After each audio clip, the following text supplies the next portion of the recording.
પછી આવી હાલત થાય, મદારી આખી જિંદગી બિન વગાડી અને સર્પને ડોલાવે. આવી હાલત ન થાય એટલા માટે કહે છે કે કથાની અંદર સૂવું નહીં અને બીજાને કોઈ નિંદર આવી જાય જગાડી દેવું. કથાની અંદર કોઈને જગાડી તો દોષ નથી. એટલા માટે ઋષિ જે ધ્યાનમાં હતા એને આજે અદ્રિકા નામની અપ્સરાએ જગાડી દીધા. ઋષિને ક્રોધ આવી ગયો અને શ્રાપ આપી દીધો કે જે કોઈ મને પગની લાત મારી છે, જે કોઈ હોય ને મનુષ્ય બનીને જવું પડશે, ધરતી પર એને દુઃખ જોવા પડશે. કારણ કે મનુષ્ય જીવન છે ને આ ધરતીનું જીવન એ દુઃખાલય છે. એવો કોઈ વ્યક્તિ નથી જેના જીવનમાં દુઃખ ના આવે, આવે જ. આ ધરતીને મનુષ્ય જીવનને સંતોએ દુઃખાલય કીધો છે. દુઃખ આલય એટલે ઘર, દુઃખનું ઘર. જેમ કોઈ સોનીની દુકાને જઈને આપણે કહીએ કે 1 કિલો રીંગણા આપજો, તો ત્યાં મસ્કરીને પાત્ર બનીને ત્યાં તો સોનું મળે, રીંગણા ન મળે. કાપડની દુકાને જઈને આપણે કહીએ કે અમને 1 કિલો બાજરો આપજો, ત્યાં મસ્કરીના પાત્ર બની, ત્યાંથી કાપડ જ મળે. જે વસ્તુની દુકાન હોય ત્યાંથી એ જ વસ્તુ મળે. એમાં દુનિયા છે એ દુઃખની દુકાન છે. દુઃખાલય એટલે દુઃખની દુકાન.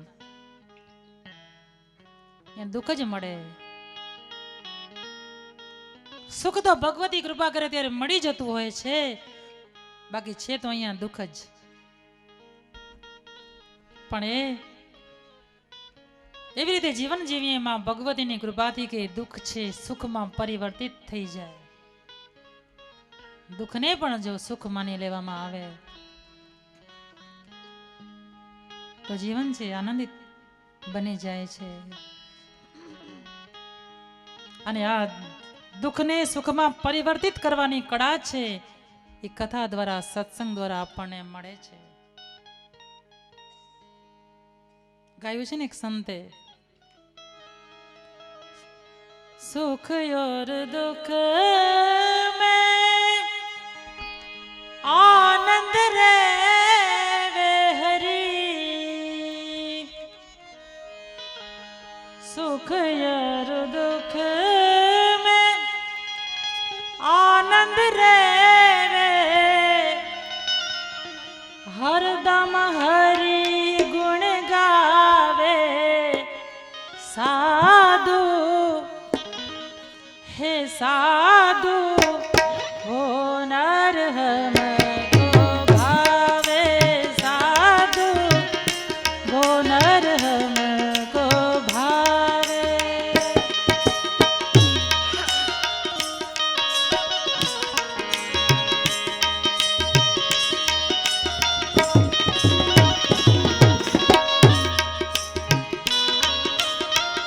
सुख और दुख में आनंद रे वे, सुख और दुख में आनंद रे वे हरदम हरि गुण गावे साधु हे साधु हो नर हमको भावे, साधु हो नर हमको भावे.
સાચ રાહ દિખાવે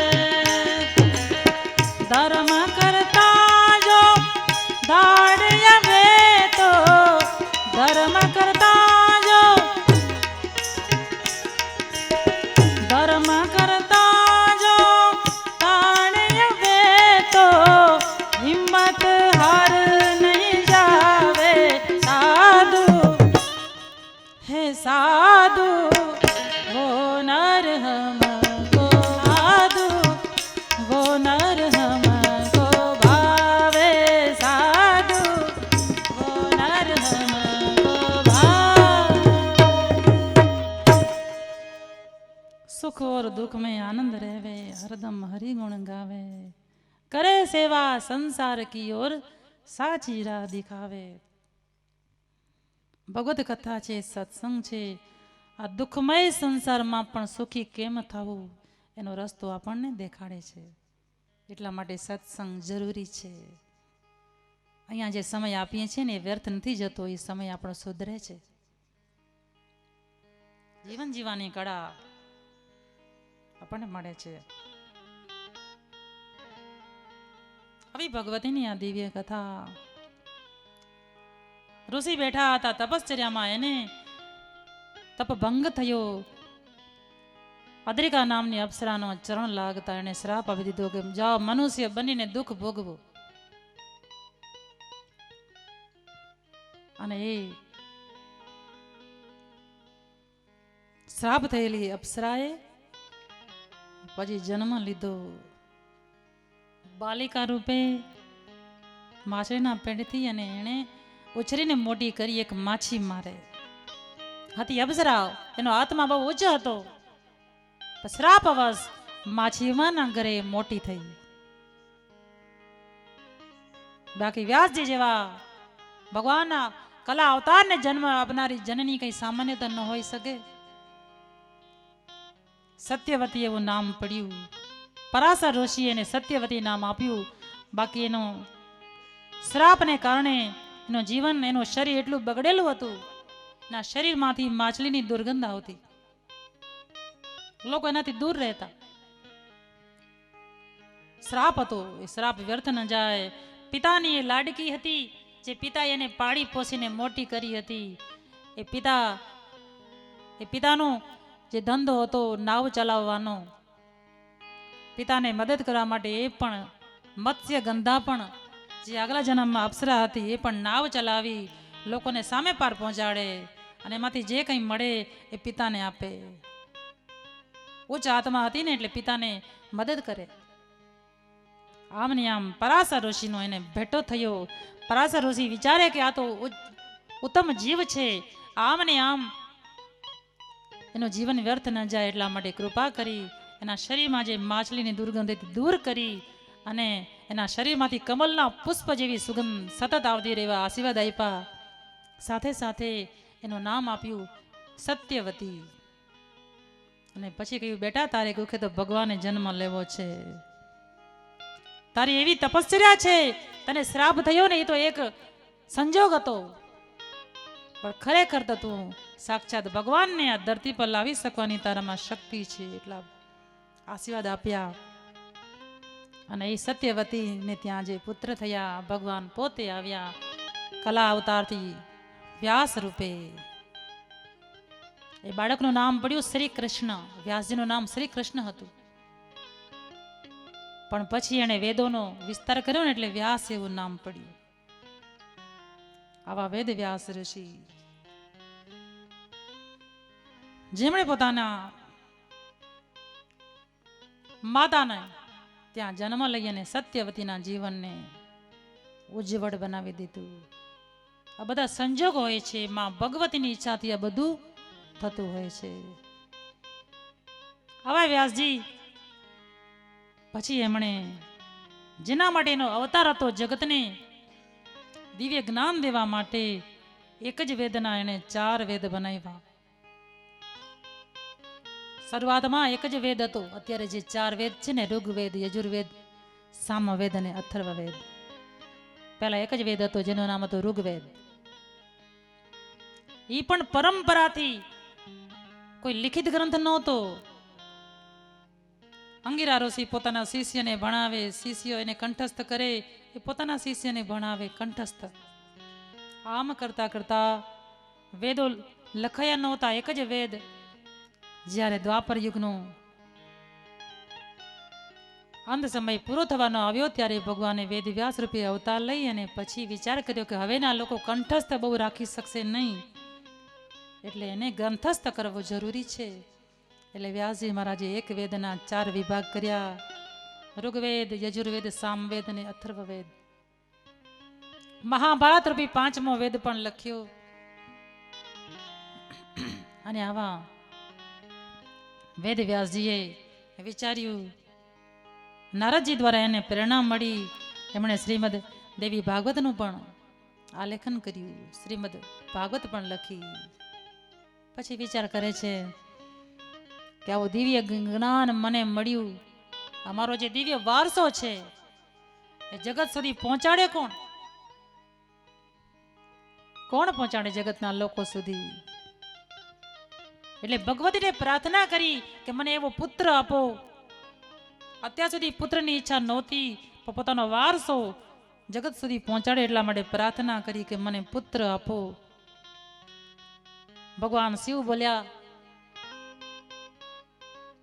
વ્યાસજી, તમને પુત્ર આપવાની શક્તિ મારામાં નથી, પણ મારી બાજુમાં જે બેઠેલા જગદંબા છે એને શરણે આવો, એ હાથ ઊંચો કરી દેશે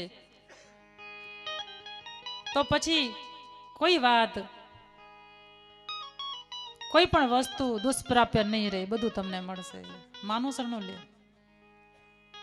વ્યાસજી મહારાજ માં ભગવતીના ચરણોમાં પડે છે. માં ભગવતી આશીર્વાદ આપે છે કે પુત્ર તમારા જીવનમાં નહોતો, પણ હવે હું આપું છું. એ કોઈ સામાન્ય પુત્ર નહીં થાય, પણ તમારા યશને વધારનારો, તમારા જ્ઞાનને લોકો સુધી પહોંચાડનારો દિવ્ય પુત્ર તમને પ્રાપ્ત થશે. અને પછી ભગવાન શિવને ઈશારો કર્યો કે જાઓ મહાદેવ, તમે તમારા અંશથી અને ત્યાં જન્મ લેજો. અને એ થયા સુખદેવ મુનિ. સાક્ષાત શિવનો અવતાર, અંશાવતાર, પૂર્ણ અવતાર નહીં, પણ હતા સુખદેવજી શિવનો અવતાર. એટલે જન્મજાત એ હતા જ્ઞાની, જન્મજાત અવધૂત, જન્મજાત વૈરાગી. એટલે 10-12 વર્ષના થયા ત્યાં તો પિતાનો આશ્રમ છોડીને નીકળ્યા, તપશ્ચર્યા કરવા માટે નીકળી ગયા. વ્યાસજી મહારાજને પુત્રમોહ બહુ હતો, પાછળ દોડ્યા. સુખદેવજીને બોલાવે છે, ઉભા રહો બેટા, તું પાછો વળ બેટા, તારા પર મારી ઘણી આશાઓ છે. હજી તો મેં તને ઉપનયન સંસ્કાર, જનોઈ સંસ્કાર પણ નથી આપ્યા. તું પાછો વળ, તારા લગ્ન થાય, તારા બાળકો મોટા થાય, ભણીને કમાતા થઈ જાય, પછી તું વનમાં જાજે. પાછો વળ. સુખદેવજી પાછળ જોયું પણ નથી. પિતાજી દોડતા રહ્યા છે. એ સમય જંગલના ઝાડવા બોલ્યા. જંગલના ઝાડવા પાસેથી એક જ્ઞાન મળ્યું. જંગલના ઝાડવા બોલે નહીં, પરંતુ વ્યાસજી એમ કહેવા માંગે છે કે જ્યાં જંગલના ઝાડવા જોયા ત્યાં મને જ્ઞાન મળ્યું. જ્ઞાની એને કહેવાય જેને દરેક વસ્તુમાંથી જ્ઞાન મળે. શ્રીમદ ભાગવતમાં કથા આવે, દત્તાત્રેય ભગવાનના 24 ગુરુ હતા. 24 ગુરુ પાસે કંઠી નહોતી બંધાવી, બધા પાસે જ્ઞાન લીધું હતું. ધરતીની સામે જોઈએ તો ધરતીનો ગુણ છે ક્ષમા. ધરતી માતા બધાને ક્ષમા કરે. તો જે સાધુ હોય એને ક્ષમા રાખવી દિલમાં. પવનની સામે જોઈએ, પવનનો સપાટો આવે તો એનો ગુણ દેખાય. પવનનો ગુણ છે બધાને શીતળતા આપવી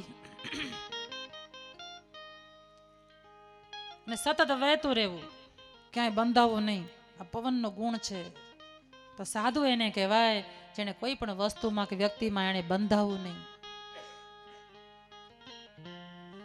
સૂર્યનારાયણ સામે જોઈએ તો સૂર્યનારાયણનો પણ એની પાસેથી પણ એને જ્ઞાન મળે કે સૂર્યનારાયણ સૌથી મોટા જગતમાં દાતાર હોય તો સૂર્યનારાયણ છે. કેવી રીતે સૂર્યનારાયણ છે ને એ 8 મહિના પોતાના કિરણ દ્વારા સમુદ્ર હોય કે ઝરણું હોય કે નદી હોય, તળાવ, સરોવર, એનું જળ ખેંચે.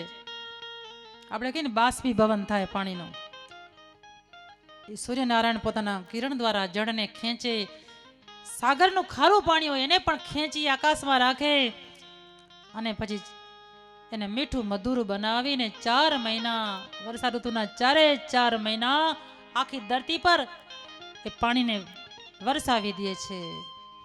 પેલા પોતે દાન લે, સાગર પાસેથી દાન લીધું, પાણી રૂપે એને મીઠું બનાવી અને એ દાન જરૂરિયાત વાળા લોકોને પહોંચાડી દે. આ મોટો દાતાર કહેવાય. પોતે રાખતા નથી, ચારે બાજુ પાણીને વરસાવી દે છે. એમાં સાધુ સંત હોય, કોઈ જગદંબા હોય, એ સમાજ પાસેથી દાન લે, ધનવાન લોકો પાસેથી દાન સ્વીકારે, પણ એટલા માટે સ્વીકારે કે જેથી પોતે જરૂરિયાતમંદ લોકો સુધી એને પહોંચાડી શકે. પોતાના માટે કોઈ માગતું નથી. આવા સૂર્યનારાયણ સામે જોઈ તો જ્ઞાન મળે કે માણસને આવી રીતે દાતારી રાખવી જોઈએ. જ્યાં નજર પડે ત્યાંથી જ્ઞાન મળે એને જ્ઞાની કહેવાય. વ્યાસજી મહારાજ દીકરાની પાછળ દોડતા હતા. સુખદેવજી મહારાજની પાછળ ઝાડવા સામે નજર પડી તો ઉભા રહી ગયા. અરે આ ઝાડવા છે, ઉનાળાની ભયંકર તાપ સહન કરે, શિયાળાની ભયંકર ઠંડી સહન કરે, ચોમાસાનો બધો જ સમસ્ત વરસાદ પોતાના માથા પર ઝીલે અને પછી એમાં ફળ અને ફૂલ આવે, ફળ થાય. ઝાડવા પોતે કદી ખાતા નથી. એને આશરે આવેલા લોકોને એ ફળ આપે, છાંયડો આપે, એનો ચૂલો સળગાવવા માટે બળતણ પણ આપે. આટલી સેવા ઝાડવા કરી રહ્યા છે. વ્યાસજીને એવું જ્ઞાન મળ્યું કે આ ઝાડવા પણ આટલી સેવા કરતા હોય, પોતાનું ફળ પોતે ન ખાતા હોય, તો પછી હું તો એક સંત છું, હું તો ઋષિ છું. તરુવર સરોવર સંત જન ચોથા વર્ષે મેહ, પરમારથ કે કારણે એને ચારો ધર્યો દેહ. હું પણ ઋષિ છું, મારું પણ કર્તવ્ય છે, મારું ફળ સુખદેવ છે, એમાં મારે મમતા ન રાખવી જોઈએ. આવું જ્ઞાન લઈને પાછા વળ્યા.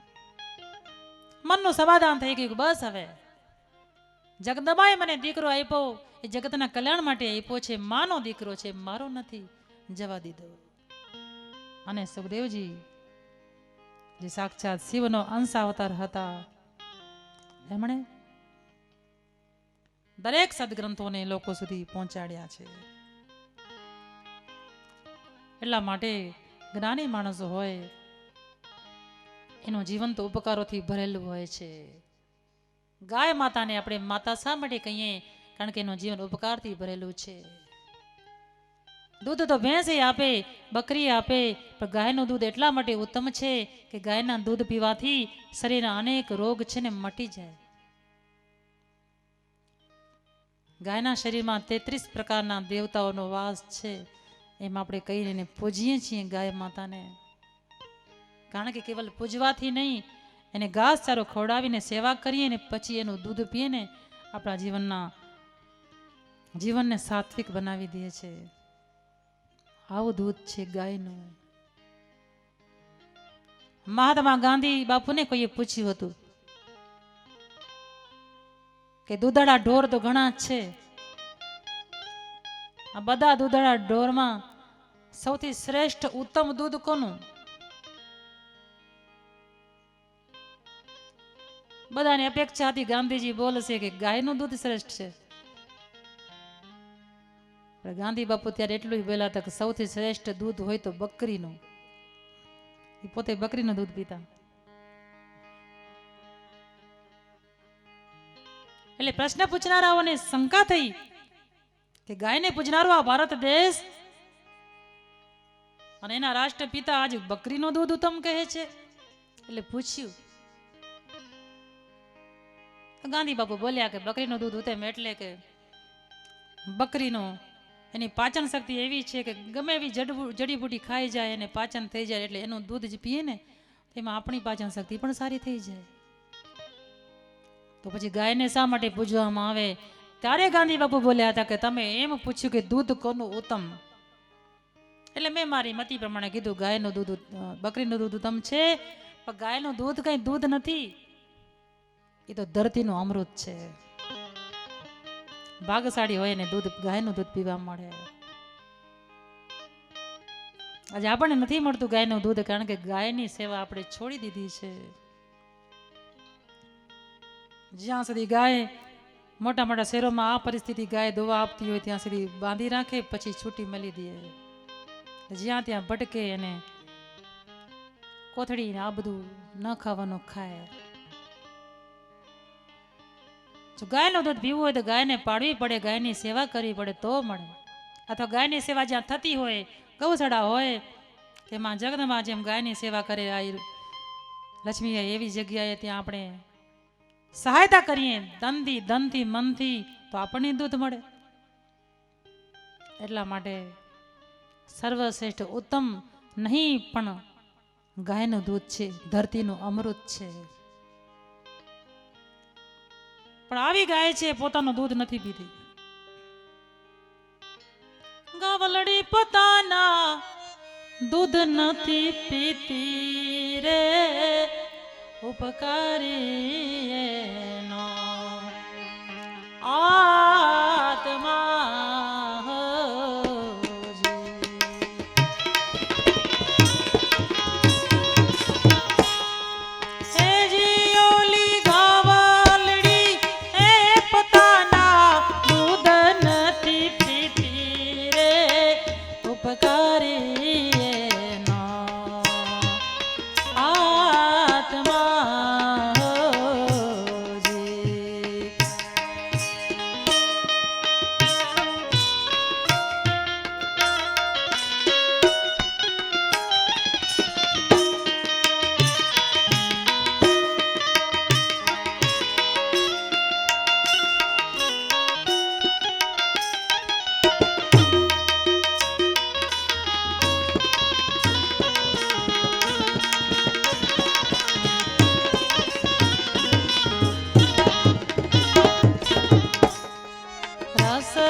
रस तेरा जड़ाती रे, घास ये तो खाती।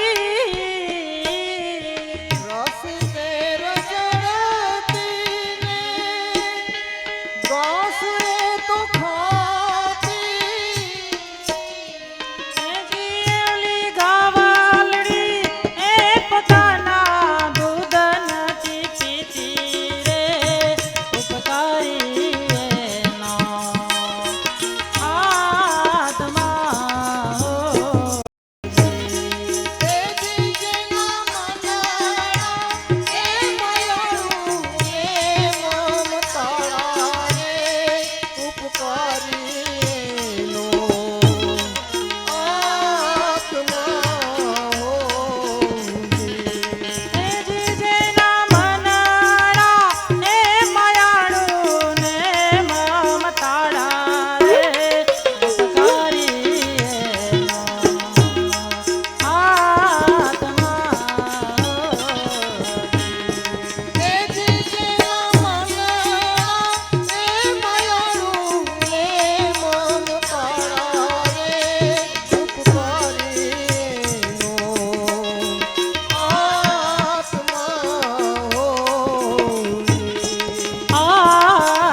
માયાળુ ને મમતાળા ઉપકારી એનો આત્મા.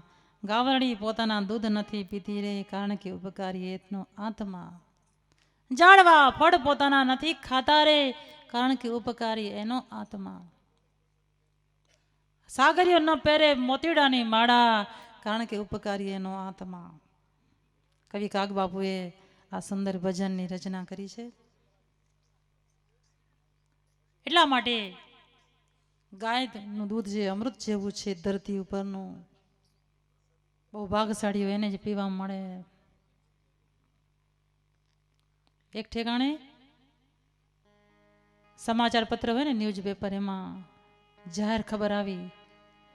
એમાં લખ્યું હતું કે જે વ્યક્તિને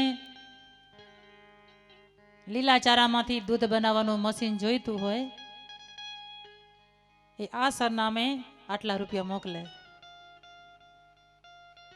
ઘણા લોકોને નવાઈ લાગી, બડી સગવડ લાગી કે એવું દૂધ કેવું મશીન, ઘાસચારો નાખો, લીલું નાખો ને દૂધ. ઘણાએ પૈસા મોકલ્યા એ સરનામે. જેણે જેણે પૈસા મોકલ્યા હતા ને બધાને ઘરે એક પત્ર આવ્યો, બધાને ઘરે. પત્રમાં વાંચ્યું તો લખ્યું હતું કે ઘાસમાંથી ને ચારામાંથી દૂધ બનાવવાનું મશીન જોતું હોય તો ગાયને આંગણે પાડો. એ ભગાને મશીન જ આપ્યું છે. ઘાસ ખવડાવો, લીલો ચારો ખવડાવો અને અમૃત જેવું દૂધ આપણને આપે આપણી ગાય માતા. એટલા માટે ઉપકારી એનો આત્મા. વ્યાસજી મહારાજને આ વાત સમજાય, એટલા માટે પોતાના પુત્રને સુખદેવજી મહારાજને જવા દીધા છે. જાઓ જગતનું કલ્યાણ કરો. સંતાન જો સારે રસ્તે જતા હોય તો માતા પિતાએ એને રોકવા જોઈએ નહીં. એ માતા પિતા ધન્ય કહેવાય જેના સંતાનો ભગવતીના ઉપાસક બને. કુળ તરી જાય આખું. ભગવતીના ઉપાસક જો ભક્ત સંતાન જીવનમાં આવતરે ને એની પેઢીઓ તરી જાય. બહુ પુણ્ય હોય ત્યારે આવા દિવ્ય દેવી જીવ આપણા કુળમાં અવતરતા હોય છે. વ્યાસજી બાને થયું કે મારા જીવનનું તમામ મારા કર્તવ્ય, મારી ફરજ પૂરી થઈ, કારણ કે માં જગદંબાએ મને આવો પુત્ર આપ્યો. હવે મને કોઈ ચિંતા કરવાની જરૂર રહી નથી. અને આવા સત્યવતી માતા જે અપ્સરા હતા અને શ્રાપને કારણે એમણે વ્યાસજીને જન્મ આપ્યો. ભગવાનની માતા થવાનું એને બિરુદ મળ્યું. જેને ઋષિનો શ્રાપ મળે છે ને એનું કલ્યાણ જ થાય. જેને સંતનો કે ભગવતીનો શ્રાપ મળે ને એનું કલ્યાણ થાય છે. પણ દુષ્ટ વ્યક્તિનો પ્રેમ પણ નકામો, અને સાધુ સંત કે જગદંબાનો કદાચ ક્રોધ આપણા ઉપર થાય ને એ આપણું કલ્યાણ કરનારો હોય. એ ક્રોધિત થઈ જાય આપણા પર તો એ દુઃખી ન થવું, કારણ કે આપણું એમાં ભલું જ છે. જેને શ્રાપ થયા એનું કલ્યાણ થયું છે. અદ્રિકા નામની અપ્સરાને વ્યાસજીના માતા બનવાનું પુણ્ય મળ્યું. પછી સત્યવતી બન્યા અને શાંતનુ રાજા સાથે એના લગ્ન થયા, આમ બતાવ્યું છે.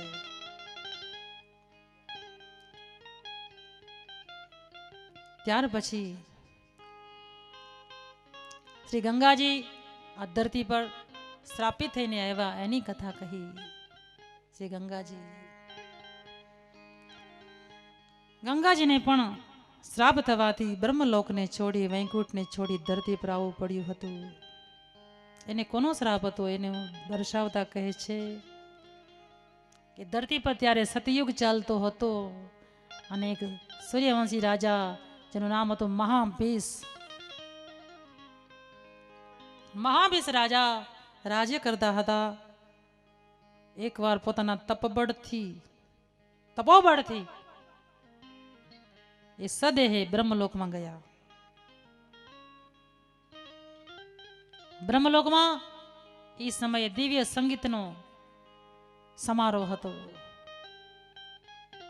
દિવ્ય ગંધર્વો સંગીતનું વાદન કરી રહ્યા હતા. આખું વાતાવરણ સંગીતમય આનંદમય હતું. જઈને મહાભીષ રાજા કંઈક પૂછવા ગયા હતા બ્રહ્માજીને. બ્રહ્માજીને બધા સંગીતમાં લીન હતા ને એટલે એક બાજુ જઈ ઉભા રહ્યા, પ્રણામ કરી જ્યાં જગ્યા મળી ત્યાં રાજા બેસી ગયા કે સંગીતનો સમારોહ પૂરો થશે પછી બ્રહ્માજીને કંઈક પૂછીશ. દિવ્ય સંગીત સ્વર્ગીય, અને એમાં મોટા મોટા ઋષિઓ પણ એ સંગીતમાં લીન થઈ ગયેલા. અને એ બ્રહ્માજી પણ આંખો મીચીને સાંભળતા હતા. બરાબર એ સમયે એવી ઘટના ઘટી. મહાવીસ નામના રાજા પણ બેઠા હતા. મહાવીસ રાજા એમને સદેહે બ્રહ્મલોકમાં જવાની શક્તિ ક્યારે મળી? ત્યારે મળી કે એણે પુણ્ય કર્યા, કર્મ કર્યા હતા. તપસ્યા વગર કંઈ મળતું નથી. એમણે ધરતી પર પોતાનું રાજ ચાલતું હતું ત્યારે 1000 અશ્વમેધ યજ્ઞો કર્યા હતા અને 100 એમણે વાજપેયી યજ્ઞો કર્યા હતા. એટલે એવી દિવ્ય શક્તિ મળી હતી. આપણે એક યજ્ઞ પણ નથી કરી શકતા. દરેક દેવતાઓ ઈચ્છતા હોય કે દરેક ગ્રસ્થાશ્રમી મનુષ્ય 12 મહિનામાં એકવાર યજ્ઞ કરે. મોટો યજ્ઞ ન થાય તો નાનો પણ યજ્ઞ કરે. કારણ કે યજ્ઞના ઘણા ફાયદા છે. આપણે એમ કે ઘણા લોકો આજના લોકો ઘણા કહેતા હોય યજ્ઞથી શું વળે, એમાં ખાલી ખાલી અગ્નિમાં ઘી હોમી દેવાનું. ગરીબ માણસને ઘી આપો ને, ખાલી ખાલી એમાં જવદલ હોમી દેવાના, સમયનો બગાડ. યજ્ઞ એ સમયનો બગાડ નથી. કેવલ સમય નથી સુધરતો, વાતાવરણ પણ શુદ્ધ થાય છે. પણ જરૂરી એ છે યજ્ઞની અંદર હોમવા માટે ગાયનું ઘી હોવું જોઈએ. જવતલ શુદ્ધ અને ગાયનું ઘી અને મિશ્રિત કરીને જ્યારે વેદ મંત્ર બોલીને આપણે સ્વાહા બોલીને જે હોમીએ છીએ એમાં જગદંબા તો આરોગ્ય જ છે. કારણ કે અગ્નિ છે, ભગવતીનું મુખ છે, એમાં હોમાતું દ્રવ્ય માં આરોગ્ય છે. પણ સાથે સાથે એનો ધુમાડો જે આકાશમાં જાય ને, યજ્ઞનો ધુમાડો આકાશમાં ઓક્સિજન પ્રાણવાયુ પેદા કરે છે, ઉત્પન્ન કરે છે અને વાતાવરણને સ્વચ્છ બનાવે છે. એના ઘણા ફાયદા છે. દરેક મનુષ્યના ઉપર દેવતાઓ ઈચ્છતા હોય કે 12 મહિનામાં એકવાર યજ્ઞ કરે.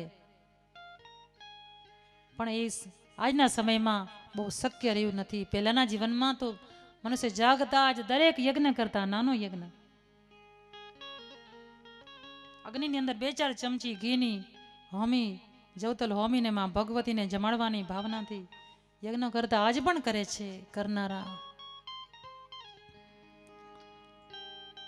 એટલા માટે આવો યજ્ઞ 1000 અશ્વમેધ યજ્ઞ કર્યા રાજાએ, 100 વાજપેયી યજ્ઞ કર્યા. ત્યારે એનામાં શક્તિ આવી અને ગયા એ બ્રહ્મલોકમાં. બ્રહ્મલોકમાં બેઠા છે, સંગીત ચાલી રહ્યું છે, બધા એમાં લીન છે. એ સમયે સાક્ષાત માં ગંગાજી દિવ્ય નારી શરીર ધારણ કરીને આવ્યા ને એ પણ બેઠા. બધાની આંખો મીચાયેલી હતી. અચાનક મહાવીસ રાજાએ આંખો ખોલી. ચારો બાજુ જોતા જોતા શ્રી ગંગાજી બેઠા હતા, દિવ્ય શરીર ધારણ કરીને નજર પડી. આ બાજુ માં ગંગાજીની પણ આંખો ખુલી ગઈ. માં ભગવતીની ઈચ્છા હશે અને એમની નજર પડી રાજા ઉપર. બરાબર એ સમયે ત્યાં બેઠા બ્રહ્માજીની પણ આંખો ખુલી. માં ભગવતીની પ્રેરણા હશે ને, એમણે જોયું. એમને લાગ્યું કે આ તો જે બ્રહ્મલોકનો જે વિવેક છે, મર્યાદા છે, એનું ઉલ્લંઘન કરે છે. એટલે શ્રાપ આપ્યો. તમે બંને ગંગાજીને શ્રાપ આપ્યો કે તમે ધરતી પર તમારે મનુષ્ય જન્મ લેવો પડશે. કારણ કે દેવતાઓની જે મર્યાદા છે તમે ઓળંગી છે. અને એ સમયે મહાવીસ રાજાને પણ શ્રાપ થયો. એ સાંદનો બન્યા. અને પછી શ્રી ગંગાજી પણ ધરતી પર અવતરણ કર્યું. અને ધરતી પર અવતરણ કરી અને એમણે રાજા સાથે લગ્ન કર્યા. રાજા સાથે લગ્ન કર્યા એની પાછળ વળી જુદી ઘટના હતી. દરેક ઘટના હોય છે ને દેવી ઘટનાઓ, એમાં અનેક જાતના લોકોનું કલ્યાણ થવાનું હોય છે. બરાબર ગંગાજી નીચે આવતા હતા ધરતી પર, મનુષ્ય બનીને આવવા માટે ધરતી પર આવતા હતા ને, ત્યારે એવી ઘટના ઘટી કે સ્વર્ગમાં જે 33 પ્રકારના દેવતાઓ છે ને એમાં 8 વસુ છે. સ્વર્ગમાં રહેનારા 8 વસુ. એ 8 ભાઈઓ, એમાં સૌથી મોટો દેવ એ આઠેય ભાઈઓ નીચે આવતા હતા, ઉદાસ મુખ રાખી આંખોમાંથી આંસુ ટપકાવતા ટપકાવતા નીચે આવતા હતા ધરતી તરફ. ગંગાજીને મળ્યા. આ માં હતા. રડતા જોઈને પૂછ્યું, બેટા શું થયું, કેમ રડો? તમે તો સ્વર્ગમાં રહેનારા દેવતાઓ છો, ઉદાસ કેમ છો? ત્યારે આઠેય વસુ બોલ્યા કે માં, એક મોટી ભૂલ થઈ ગઈ અમારાથી. અમને શ્રાપ થયો છે વશિષ્ઠ મહારાજનો. શું ભૂલ કરી? દેવતા થઈને ભૂલ? તો કે હા માં. શું ભૂલ થઈ? તો કહે છે અમે આઠેય ભાઈઓ, 8 વસુ, અમને ઈચ્છા થઈ કે ચાલો ધરતી ઉપર એકવાર આંટો મારી અને કોઈ ઋષિ મુનિનો મેજબાની એના મહેમાન થઈએ. મહેમાન થઈને આવવાની ઈચ્છા થઈ. ધરતી પર અમે આવ્યા અને વશિષ્ઠ મહારાજને આંગણે આવ્યા. મોટો આશ્રમ, હજારો ઋષિ મુનિઓ ત્યાં ભણે, કોઈ તપશ્ચર્યા કરે, કોઈ સેવા કરે, કોઈ ભગવતીનું ધ્યાન ધરે, હજારો ગાયો આમ ચરતી હોય. આનંદ આનંદ. એમાં અમે ઉતર્યા. વશિષ્ઠ મુનિએ અમારું બહુ સ્વાગત કર્યું. માં ગંગાજી અમે ત્યાં રોકાયા. રોજ નવા નવા ભોજનથી અમને અરે મહેમાન ગતિ કરી. અમે તો સ્વર્ગના દેવતા, આવું કદી જમ્યા નહોતા. તક્રમ સક્રમ અપી દુર્લભમ. એક સંસ્કૃતના સૂત્રમાં કહ્યું છે કે તક્રમ એટલે છાસ, શક્ર એટલે ઇન્દ્ર. ઇન્દ્ર મહારાજ ભલે સ્વર્ગમાં રહેતા હોય, બધું સુખ છે, પણ ધરતીનું જે અમૃતનું પીણું છે, છાસ, એ દેવતાઓને મળતી નથી, એ તો મનુષ્યને જ મળે. તક્રમ શક્રમ અપી દુર્લભમ. આ દેવતાઓ સ્વર્ગમાં રહેનારા, એમણે કદી આવું મનુષ્યનું જે ભોજન છે એ કદી જમ્યા નહોતા. બહુ મીઠું લાગ્યું. રોટલો ને શાક ને ખીચડી ને જાત જાતના અથાણા ને ફરસાણ ને મિષ્ટાન. વશિષ્ઠ મુનિએ પોતાની કામધેનુ ગાય હતી ને એના દ્વારા બધું ઋષિઓને જમાડ્યા, દેવતાઓને. મહેમાન ગતિ માણી. 8 દી રોકાણા. એ બધા પોતાના પરિવાર સાથે આવ્યા હતા પાછા. એમાં જ્યારે વિદાય લે છે ત્યારે 8 વસુમાં સૌથી મોટો હતો ને દેવ નામનો વસુ. એની ધર્મપત્નીએ એને એક બાજુ બોલાવી અને પ્રાર્થના કરી કે મારી એક ઈચ્છા પૂરી ન કરો? તો કે બોલો દેવી, શું છે? તો કે 8 દિવસ આપણે વશિષ્ઠ મુનિના આંગણે રોકાઈને જાત જાતના ભોજન જમ્યા, એનો સ્વાદ હવે બીજી વાર તો નહીં મળે, સ્વર્ગમાં તો નહીં જ મળે. પણ મને ખબર છે આ વશિષ્ઠ મુનિ આ બધા ભોજન આ ગાયના દૂધમાંથી મિષ્ટાન ભોજન બન્યા હતા. આ ગાયની કૃપાથી બધું થયું છે. એટલે આ કામધેનુ ગાય છે ને, લઈ લે સ્વર્ગમાં. એના દૂધમાંથી આપણે આવા મિષ્ટાન બનાવશું અને એ ભોજનનો આનંદ લેશું. દેવ વસુ સમજાવે છે ધર્મપત્નીને કે ન લેવાય, ઋષિ પાસેથી મગાય નહીં. તો કે નહીં, મારી ઈચ્છા પૂરી કરો. આવ્યા વશિષ્ઠ ઋષિ પાસે અને કહે છે ગાય તમારી અમને આપો. વશિષ્ઠ મુનિ બોલ્યા જીવ જોતો તો લઈ લે, બાકી ગાય નહીં મળે, જીવથી વધુ વાલી છે આ ગાય, નહીં મળે. વિદાય કર્યા. જતા હતા ત્યારે ધર્મપત્ની રડવા લાગી. કહે છે મારી આટલી ઈચ્છા તમે પૂરી ન કરી, ગાય મારે જોતી હતી. ત્યારે 8 વસુ પાછા વળ્યા અને દેવ નામના વસુની પત્નીને પ્રસન્ન કરવા માટે રાત્રિના સમયે 8 વસુઓએ જે ગાય હતી ને એને ચોરી લઈ જતા હતા આકાશ માર્ગે ચોરીને. ત્યારે એનું વાછરડું ભાંભરડા નાખવા લાગ્યું છે. ઋષિ જાગ્યા, જુએ છે તો 8 વસુ ગાયને ચોરીને લઈ જતા હતા. વશિષ્ઠ મુનિએ ધિકાર આપ્યો, દેવતાઓ થઈ અને ગાયની ચોરી કરો? એ જેના ઘરે આટલું તમે અન્ન ખાધું એના ઘરે જ ખાતર. આ ધરતીનો માણસ છે. વશિષ્ઠ મુનિ કહે છે તો કોઈ કાંટો વાગ્યો હોય ને કાંટો કાઢે ને એનોય ગુણ ન ભૂલે. આ ધરતીના માનવ અમે. તમે આટલા દિવસ અમારું અન્ન ખાધું અને હવે આવી ચોરી કરી? તમે દેવ થવાને લાયક નથી, સ્વર્ગમાં રહેવાને લાયક નથી. વશિષ્ઠ મુનિ કહે છે તમે અધમ બન્યા છો, પતિત બન્યા છો, તો પછી ધરતી પર મનુષ્ય બનીને અવતરો અને દુઃખ ભોગવો. આઠેય વસુઓને શ્રાપ થયો. બધાએ દોડી અને વશિષ્ઠ મુનિની ક્ષમા માગી કે અમે મનુષ્ય ભલે બનીએ જલ્દી અમારો છુટકારો થઈ જાય, એવું કંઈ 100 વર્ષ ન જીવવું પડે, તરત જન્મી અને તરત અમારું મૃત્યુ અને અમે છૂટી જઈએ વળી પાછા સ્વર્ગમાં જતા રહીએ, એવો કોઈ ઉપાય છે? વશિષ્ઠ બોલે ઉપાય એ છે. વશિષ્ઠ મુનિ બોલ્યા કે ગંગાજી જે સ્વર્ગમાં રહે છે વૈકુંઠમાં, એ આવે અને એને પેટે તમે જન્મ લ્યો, જન્મતા જ તમને એ પાણીમાં ડુબાડી નાખે તો તમારી મુક્તિ એક જ દિવસમાં. આઠેય વસુ પાસેથી આ વાત સાંભળી ગંગાજીની આંખમાંથી પણ દુઃખના આંસુ વહેવા લાગ્યા. કહે છે કે તમારા માટે, તમારા દુઃખ મિટાવવા માટે હું ગંગાજી છું, પોતે જ તમને ઉદરમાં ધારણ કરીને જન્મ આપીશ. લ્યો, તમારી મુક્તિ માટે હું જન્મ આપીશ. શાંતનો સાથે શ્રી ગંગાજીના લગ્ન સંપન્ન થયા છે.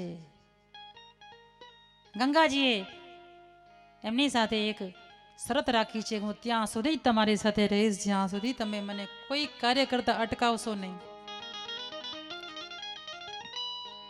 લગ્ન કરવાનું કારણ એ જ હતું, 8 વસુઓને મુક્તિ આપવી હતી. એક પછી એક 8 વસુ વારાફરતી જન્મ લે છે. બાળકનો જન્મ થાય, ગંગાજી એને ઉઠાવે અને ચાલતા ચાલતા હસ્તિનાપુરના આંગણેથી જે નદી વહેતી હતી ગંગા રૂપે, પોતે જ ત્યાં જઈને બાળકને ડુબાડીને મારી નાખે. શાંત નથી, સહન થાય નહીં. જન્મતા બાળકને ડુબાડનારી આ માતા રોકવા જાય ત્યાં યાદ આવી જાય કે રોકીશ તો જતી રહેશે. વળી પાછા બીજા બાળક, આવા 7 બાળકોને ગંગાજીએ મુક્તિ આપવા માટે એને ડુબાડ્યા. 7 બાળકોની મુક્તિ થઈ ગઈ. એ પોતાના મૂળ રૂપે સ્વર્ગમાં જતા રહ્યા. પણ 8માં જે મુખ્ય વસુ હતા, મોટા, જે દેવ નામના વસુ, જેણે પોતાની પત્નીના કહેવાતી ગાય ચોરી હતી ને, એ જ વસુ હવે ગંગાજીના ઉદરમાં આવ્યા, બાળક રૂપે જન્મ લીધો. ગંગાજી એને પણ ઉઠાવી, એને પણ મુક્તિ દેવા માટે જ્યારે બહાર નીકળ્યા મહેલમાંથી, ત્યારે શાંતનુ પાછળ દોડી રોકે છે કે દેવી તું માં છે કે ડાકણ? 7 બાળકોને જન્મતા જ તે ડુબાડીને મારી નાખ્યા. મારા વંશનું નિકંદન કાઢવું છે, હવે એક બાળકને તો જીવતો રાખ. ગંગાજીને અટકાવ્યા. ગંગાજી હસી પડ્યા કે લ્યો હવે આપણી શરત પૂરી, લ્યો આ બાળકને જીવતો રાખવું છું, હવે આને સાચવજો. મને તમે અટકાવ્યા, આપણી શરત પૂરી થઈ, હવે હું જાઉં છું, બાળકને મોટો કરજો. ગંગાજી જતા રહ્યા અને એ બાળક મોટો થયો. એ ભીષ્મ પિતામહ આજીવન દુઃખ ભોગવ્યું, આજીવન. જાણતા હતા છતાં અધર્મી કૌરવોની સાથે રહેવું ને એનું અનાજ ખાવું, એનાથી મોટો દુઃખ શું? પ્રતિજ્ઞા હતી કે જીવતો રહીશ ત્યાં સુધી, જ્યાં સુધી હસ્તિનાપુરની ગાદી ઉપર ધર્મની સ્થાપના નહીં થઈ જાય ત્યાં સુધી જીવતો રહીશ, એટલે મરાય નહીં. ઝેર પીને મરી જવું સહેલું છે, પણ જીવનના દુઃખરૂપી ઝેરને પીતા પીતા જીવવું હોય ને એ બહુ અઘરું પડે. આજ બધાના નામ અમર રહી ગયા, કારણ કે એમણે દુઃખરૂપી ઝેરને જીરવીને પણ એ જીવી ગયા. દુર્યોધનના પક્ષમાં રહેવું પડ્યું. આ બહુ કઠિન કાર્ય હતું, પણ ધર્મને રસ્તે ચાલનારા ભીષ્મ પિતામહ 150 વર્ષની જિંદગી જીવ્યા. એમ કહેવાય છે કે મહાભારતનું છેલ્લું યુદ્ધ હતું ને, ત્યારે એમની અવસ્થા હતી 150 વર્ષની. પણ એવા સમર્થ હતા કે ધારે તો પાંડવોની સેનાને એક જ દિવસમાં એ નષ્ટ કરી નાખે, કૌરવોને વિજય અપાવી દે. આવું સામર્થ્ય ધરાવનારા ગંગાપુત્ર ભીષ્મ, પરંતુ કૌરવોના પક્ષમાં રહીને એમણે યુદ્ધ નથી કર્યું, એમણે કેવલ ભગવાન શ્રી કૃષ્ણના દર્શન જ કર્યા છે. શ્રીમદ ભાગવતમાં કથા આવે છે કે જ્યારે બાણસૈયા પર સુતેલા ભીષ્મ પિતામહની પાસે જેને મહાભારતના યુદ્ધમાં જેનો વિજય થઈ ગયો છે એવા ભગવાન શ્રી કૃષ્ણ પાંચે પાંડવોને લઈ દ્રૌપદીને લઈ અને કુરુક્ષેત્રના મેદાનમાં આવી દાદાને પ્રણામ કરે છે. ત્યારે ભીષ્મ પિતામહે જે સ્તુતિ કરી છે ને એમાં કહ્યું છે કે ભગવાન મને ખબર હતી કે યતો ધર્મ તતો જય, યત્ર યોગેશ્વર કૃષ્ણ યત્ર પાર્થો ધનુર્ધર તત્ર શ્રી વિજયો ભૂતિર ધ્રુવા નીતિર મતિર મમ. મને ખબર હતી કે આ યુદ્ધમાં ભગવાન શ્રી કૃષ્ણ જેના પક્ષે છે, જેના પક્ષે ન્યાય છે, સત્ય છે, એનો જ વિજય થવાનો છે. તમે જીતવાના જતા પાંડવો. છતાંય હું જાણતો હતો આ કૌરવો અધર્મી છે, છતાં એના પક્ષમાં એટલે રહ્યો પ્રભુ. એના ઘણા કારણ હતા. એક તો મેં એનું અન્ન ખાધું હતું. જેનું અન્ન ખાધું હોય એને કદી દગો ન દેવાય, કારણ કે મારે સહારે જ કૌરવો ઊભા હતા યુદ્ધના મેદાનમાં. ભગવાન એટલા માટે તો બાણસૈયા મેં સ્વીકારી કે મરતા પહેલા બાણસૈયામાં સુઈ જાવ ને તો મારું જે લોહી છે, કૌરવોનું જે અન્ન ખાધું એનું લોહી બન્યું ને, લોહી બધું નીકળી જાય. વિરક્ત બનીને પછી આ લોકોનો કરજો ચુકાવીને પછી હું ભગત ધામમાં જાઉં. એટલે તો બાણસૈયા પર સૂતો છું. બધું લોહી નીકળી ગયું છે હવે. અને ભગવાને બીજું કારણ એ હતું દુર્યોધનના પક્ષમાં રહેવાનું, કે જો દુર્યોધનના પક્ષમાં રહું તો પ્રભુ શ્રી કૃષ્ણ દ્વારકાનાથ તમે મારી સામે રહો. અર્જુનના રથ પર બેસેલા એના સારથી બની અને એક હાથમાં ઘોડાઓની લગામ અને બીજા હાથમાં ચાબુક લઈ અને જે તમે રથ ચલાવતા હતા, હું બાણ મારતો હતો, અનેક બાણ, અને એમાંથી અર્જુનની રક્ષા કરવા માટે ઘણા બાણ તમે ઝીલી લેતા હતા. ઘણા બાણથી બચાવવા માટે રથને આડોડો લઈ જતા હતા. તમારી લીલા હું જોતો હતો. બાકી મેં યુદ્ધ કર્યું જ નથી. મેં તો તમારા દર્શન કર્યા છે ભગવાન. પ્રભુ તમે કેટલા દયાળુ છો. મને યાદ આવે છે એ ઘટના કે જ્યારે યુદ્ધ મહાભારતના યુદ્ધના 2-4 દિવસ વીત્યા ને ત્યારે દુર્યોધને આવી અને મને ભયંકર અપમાનિત કર્યો અને કીધું કે તમે મારા પક્ષમાં છો. આજે આટલા દિવસો વીતી ગયા, આપણી સેના કપાઈ રહી છે ને તમે યુદ્ધ કરતા નથી. ત્યારે મારાથી બોલાઈ ગયું કે તને ભય શેનો છે દુર્યોધન? તારે મૃત્યુનો ભય છે ને? તો કઈ હા. તો લે એક કામ કર, આવતીકાલે વહેલી સવારે તારી ધર્મપત્ની ભાનામતી છે ને એને લઈને આવજે મારી શિબિરમાં. હું પૂજા પૂરી કરી ધ્યાનમાં બેઠો ઈસમાં ભગવતીના ધ્યાનમાં, ત્યારે તું આવજે. તારી ધર્મપત્નીને કહેજે આવીને મને પગે લાગે, હું એને આશીર્વાદ આપીશ. અખંડ સૌભાગ્યવતી ભવ. આટલું કહીશ ને તો દુર્યોધન તને કોઈ નહીં મારી શકે, કાળ પણ તને નહીં મારી શકે. મારા વચન છે, ગંગા પુત્ર છું. દુર્યોધન તૈયાર થયો. ભગવાન શ્રી કૃષ્ણને ચિંતા થઈ કે આ અધર્મી જો અમર બની જશે, અધર્મી જો જીવતો રહી જશે તો દુનિયાના નિર્દોષ લોકોને પીડશે. એટલા માટે એમણે દુર્યોધન જાગે એ પહેલા ભગવાન શ્રી કૃષ્ણ જાગ્યા અને પોતાની ધર્મની બહેન માતા દ્રૌપદીને જગાડે. બેના જાગો, ચાલો મારી સાથે. દ્રૌપદીને ભગવાન શ્રી કૃષ્ણ પર કેટલો વિશ્વાસ હશે. પૂછતા નથી કે આ વહેલી સવારે ક્યાં જવું છે. કનૈયો કહે છે ને તો ચાલો. એ સાચું જ કહેતો હોય. પાછળ પાછળ નીકળ્યા. કૌરવોની શિબિરમાં જે જગ્યાએ ભીષ્મ પિતામહની શિબિર હતી ત્યાં ભગવાન શ્રી કૃષ્ણ ઉભા રહ્યા. દ્રૌપદીને કહે છે, બહેના દ્રૌપદી, ચૂપચાપ અવાજ ન થાય એમ ધીરે પગલે ચાલી શિબિરમાં જાઓ. દાદા ભીષ્મ પિતામહ ધ્યાનમાં હશે તો આદરથી વિવેકથી પ્રણામ કરજો. ધરતી પર માથું નમાવી પ્રણામ કરજો. આશીર્વાદ આપે એટલે તરત ઊભા થઈને બહાર આવી જાજો. ભલે પ્રભુ, એટલા માટે મને તેડી આવ્યા. તો કે હા. ધીરે પગલે દ્રૌપદી અંદર આવ્યા છે. સામે આદરથી બેઠા, સાડીનો પાલો પાથરી નમસ્કાર કર્યા, ધરતી પર માથું નમાવ્યું. ધ્યાનમાં બેઠેલા ભીષ્મ પિતામહને લાગ્યું કે આજે દુર્યોધનને કહ્યું હતું એ પ્રમાણે દુર્યોધન આવ્યો લાગે છે. એની પત્ની આવી લાગે છે, ભાનામતી. આંખો મીચીને આશીર્વાદ આપ્યા કે અખંડ સૌભાગ્યવતી ભવ. પણ આંખમાંથી દુઃખના આંસુ વહેવા લાગ્યા. અરે મારી જિંદગી ભરની તપશ્ચર્યા, આપણે કોઈને આશીર્વાદ આપીએ ને તો આપણું તપ ઘટે. જિંદગી ભરની તપશ્ચર્યા અને એક દુષ્ટ માણસ દુર્યોધનના ધર્મ પત્નીને આપવી પડી. મારું જીવન નિષ્ફળ ગયું, મારી તપશ્ચર્યા નિષ્ફળ ગઈ, મારી ધર્મ સાધના નિષ્ફળ ગઈ કે અધિકાર વગરની વ્યક્તિને મેં આજે આશીર્વાદ આપ્યા. અત્યંત દુઃખી થઈને આંખોમાંથી અશ્રુ વહાવતા વહાવતા આંખ ખોલી ત્યાં એમણે દ્રૌપદીને ઊભા થતા જોયા. દ્રૌપદી બેટા તું તો જે આંસુ હતા દુઃખના હતા ને સુખમાં પલટાઈ ગયા. સુખના આંસુ હોય છે, હરખના આંસુ હોય છે ને. તો જે ભીષ્મ પિતામહ દુઃખથી રડી રહ્યા હતા, દ્રૌપદીને જોયા ને તો સુખમાં બદલાઈ ગયા એ આંસુ. બેટા તું આવી, મારા આશીર્વાદ તને મળ્યા બેટા.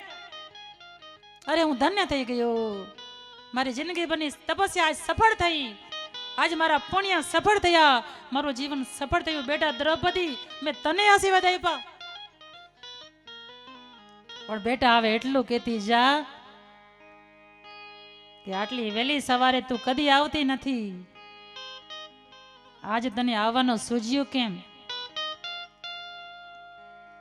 નક્કી મને લાગે છે મારો દ્વારકા નાથ, મારો કાળિયો ઠાકર જ તને અહીંયા લાવ્યો હશે, નહીતર તું આવે નહીં. હા પ્રભુ, હા દાદા આવ્યા છે, પ્રભુ જ મને લાવ્યા છે. ક્યાં છે કનૈયો? તો કે બહાર ઊભા છે. ભીષ્મ પિતામહ હરખાઈને બહાર આવ્યા. ભગવાન શ્રી કૃષ્ણને જોયા, પ્રણામ કર્યા. ભગવાન શ્રી કૃષ્ણ ધરતી પર જીવ્યા ને 100 વર્ષ 125 વર્ષ, ત્યાં સુધી એને ભગવાન તરીકે ઓળખનારા 2-4 વ્યક્તિ જ હતા. સાક્ષાત જગદંબા આપણી વચ્ચે હોય, આપણે ઓળખી ન શકીએ, ભગવાનને પણ નતા ઓળખી શક્યા ને.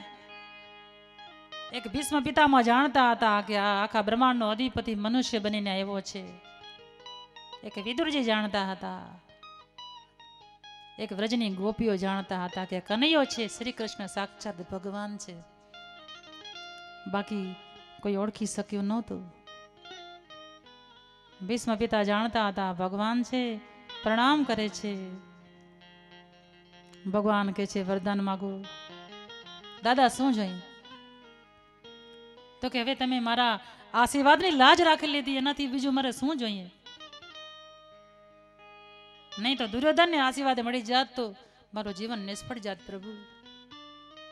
છતાં માગો. ભગવાન શ્રી કૃષ્ણ કહે છે ત્યારે એટલું જ માગ્યું કે હવે જ્યારે મારી ઈચ્છાથી જ્યારે શરીર છોડવાનો વિચાર કરું ત્યારે તમે મારી સામે હાજર રહેજો, મને દર્શન દેજો. ભગવાને તથાસ્તુ કહ્યું. અને એ ભીષ્મ પિતામહ આજીવન ભીષ્મ પિતામહ સ્તુતિ કરતા કહે છે કે એટલા માટે જ હું કૌરવોના પક્ષમાં યુદ્ધ કર્યું. યુદ્ધ તો કર્યું નથી, તમારા દર્શન જ કર્યા છે. મારા આશીર્વાદની લાજ રાખી, એટલું જ નહીં મારા પ્રતિજ્ઞાની પણ લાજ રાખી. તમે પ્રતિજ્ઞા લીધી હતી કે મહાભારતના યુદ્ધમાં હથિયાર નહીં ઉઠાવું. મને ખબર પડી ત્યારે હસ્તિનાપુરની સભામાં હું ઊભો થયો અને મેં કીધું કે જો ગંગાપુત્ર હોઉં, જો ભીષ્મ પિતામહ હોઉં તો મહાભારતના યુદ્ધમાં એકવાર એ દ્વારકાનાથને હથિયાર પડવું પડે એવું કરીશ. ને પ્રભુ તમે એટલા દયાળુ છો કે ભક્તના વચનને રાખવા માટે તમે તમારા વચન, તમારી જે પ્રતિજ્ઞા હતી હથિયાર નહીં ઉઠાવવું છોડી અને તમે હથિયાર ઉઠાવી અને મારી સામે સુદર્શન ચક્ર બનાવી રથના પીડાને મારી સામે દોડ્યા હતા. એટલા માટે પ્રભુ આપ આવા ભક્ત વત્સલ છો. ભીષ્મ પિતામહ આવી રીતે ગંગાપુત્ર બનીને પોતાનો શ્રાપ પૂરો કર્યો. વસુ થઈને એમણે ગાય ચોરી હતી ને, એ શ્રાપ રૂપે એણે ભયંકર સજા ભોગવી. આજીવન દુષ્ટોના સંગમાં રહેવું પડ્યું. આ જગતમાં સૌથી મોટામાં મોટું દુઃખ હોય ને તો દુષ્ટ માણસનો સંગ મળે ને મોટામાં મોટું દુઃખ છે. સૌથી મોટું સુખ છે કોઈ સજ્જનનો આપણને સંગ રહે, સારી વ્યક્તિનો સંગ રહે એ મોટું સુખ છે. ભીષ્મ પિતા જાણતા હતા, છતાંય આ લોકોની સાથે રહેવું એ નાની સોની વાત નથી. આવું દુઃખમય જીવન વિતાવી અને છેવટે એમણે પરમપદની પ્રાપ્તિ કરી. એટલા માટે આ સુંદર મજાની કથા શ્રીમદ દેવી ભાગવતમાં વર્ણવી છે, જેનું આપણે દર્શન કરી રહ્યા હતા. અત્યારે કથાને વિરામ આપવાનો સમય થયો છે. 12 વાગ્યા છે તો અત્યારે કથાને વિરામ આપીશું.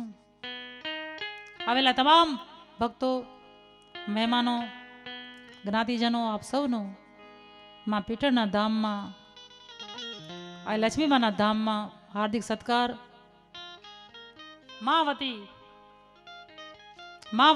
તમને સૌને પ્રાર્થના છે કે બધા માટે મહાપ્રસાદ અહીંયા તૈયાર છે, તો અહીંથી બધા ત્યાં જશું ને મહાપ્રસાદ પ્રેમથી માનો પ્રસાદ આરોગીશું. તો માની કથાને આપણે અહીંયા અત્યારનું સત્ર પૂરું થાય છે, વિરામ આપીએ છીએ. એકવાર જય જયકારની સાથે, જય જયકારની સાથે માં ભગવતીની અત્યારની કથાને વિરામ આપીશું.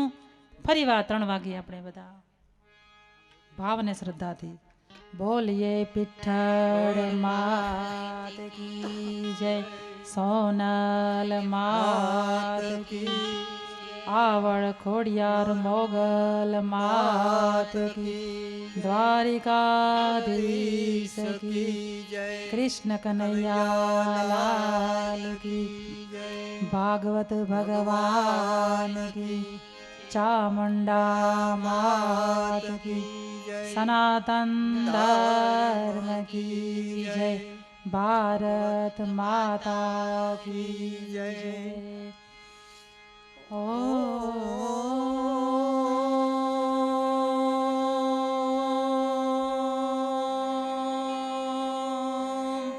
નમઃ પાર્વતી પતયે, હર હર મહાદેવ. ઓમ શાંતિ શાંતિ શાંતિર્ભવતુ.